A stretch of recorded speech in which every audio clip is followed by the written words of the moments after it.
इतने कॉन्फिडेंट क्यों हैं आप? अभी पता चलेगा। इसलिए हैं क्योंकि 3 साल बिहार के गांव-गांव गए हैं, यहाँ रहे हैं। जो मैं बिहार में देख पा रहा हूँ वो बिल्कुल क्लियर है। बिहार में लोग बदलाव चाहते हैं। सही पकड़े हैं। सत्ता में कौन है? नीतीश और भाजपा है, तो हटेंगे तो ये। वो ये भी तो चाह सकते हैं कि बीजेपी का चेहरा जो है वो सीएम के तौर पर आ जाए। समझ रहे हो? समझ रहे हो? है कि बीजेपी का चेहरा जो है वो सीएम के तौर पर आ जाए। भाई ऐसा है कि ये तो ऑप्शन बीजेपी है ना। वाले खुद से जब अपना चेहरा नहीं बता रहे, आप क्यों बता रहे? इसीलिए तो लोग आपको कहेगा कि आप बीजेपी का सपोर्टर है।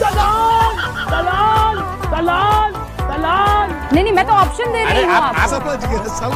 समझ गया। तो आप कह रहे हैं कि लोग बदलाव चाहते हैं, तो बदलाव चाहने का मतलब कि एनडीए सत्ता में कौन है? एनडीए है। हाँ। तो वो लोग जाएंगे। आप क्रोनोलॉजी समझ लीजिए। की बात मान स्वास्थ्य लेते हैं। उनका ठीक नहीं आप है। ये कह रहे हैं कि लोग ये कहेंगे कि एनडीए रहे, सीएम बदल दो। एक नया चेहरा, एक ठीक है, विकल्प। चलिए।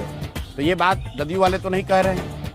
ये बात भाजपा ना वाले बीजेपी सुनिए कह रही है, ना जदयू कह रही भाजपा है। वाले नहीं कह रहे हैं। कोई नहीं कह रहा है। लोजपा के चिराग पासवान नहीं कह रहे हैं, मांझी जी नहीं कह रहे हैं। तो ये बात रूबिका लियाकत को कहां से जानकारी हो गई कि भाजपा वाले दूसरा चेहरा लाने वाले हैं? अरे भाई हमारे भी तो सूत्र है ना।